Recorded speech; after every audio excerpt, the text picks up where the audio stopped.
Did you know that in 1959, 9 experienced hikers died in the frozen mountains of Russia under circumstances so strange that even today no one can fully explain what happened to them? This is the story of the Dyatlov Pass incident, one of the most chilling, unsolved mysteries of the 20th century.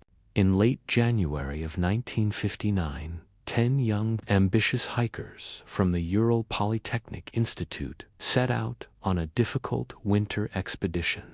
They weren't amateurs. Every single one of them was an experienced mountaineer. Their leader was 23-year-old Igor Dyatlov, a confident and respected organizer. Their goal was straightforward: reach a mountain called Otorten and return home safely. But early in the journey, one member, Yuri Yudin, fell seriously ill and had to make the difficult decision to turn back. That decision would ultimately save his life. The remaining 9 hikers pushed on deeper into the desolate wilderness, completely unaware that they would never return. They documented their journey with photos and diary entries. In the pictures, they're joking, smiling, and look perfectly calm. Their final photograph shows them laughing together in the snow, with absolutely no sign of fear or any sense of impending danger. Just hours later, something went terribly wrong. When the group failed to return by their expected date, search parties were sent out. Days turned into weeks with no sign of them. Finally, rescuers located their abandoned campsite on the slope of a mountain that would later be named Dyatlov Pass in their honor. What they discovered there was deeply disturbing. The tent was partially buried in snow, but was still standing. Then they noticed something impossible. The tent had been violently cut open from the inside. The hikers hadn't used the entrance. They had slashed their way out in a desperate panic. Inside the tent, rescuers found everything they needed to survive: warm boots, heavy coats, food, and all their equipment. It was all left behind, in temperatures that dropped below -30°C. These experienced hikers had run out into the night, some wearing little more than their underwear. Footprints were found leading away from the tent. Some were barefoot, others just in socks. The tracks weren't frantic or scattered like you'd expect in a fight. They just moved in an orderly line down the slope and toward the edge of a nearby forest. The first 2 bodies were found near a large pine tree. They were barefoot and dressed only in their underwear. Their hands were burned and torn, as if they had tried to climb the tree in desperation or frantically build a fire to stay alive. A small, extinguished campfire was found nearby, a tragic sign that they survived long enough to try and find warmth, but ultimately failed. Between that tree and the campsite, 3 more bodies were discovered.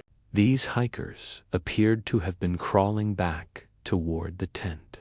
Their arms were stretched forward, their faces frozen in a state of sheer terror.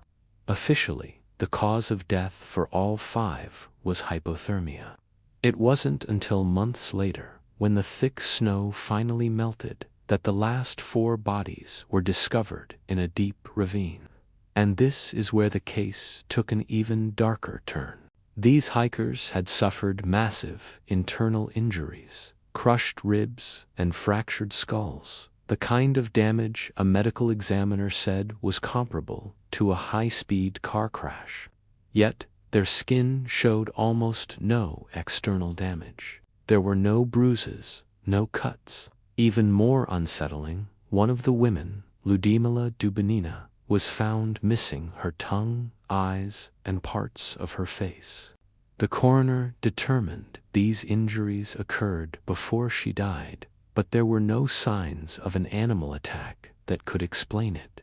Then came another baffling detail. Some of the hikers' clothing showed traces of radiation, not enough to be fatal. but enough to raise questions no one could answer.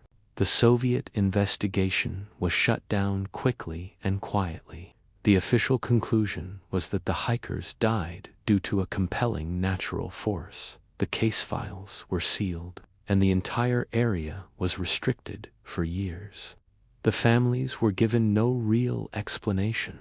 Over the decades, theories have flooded in. Was it an avalanche?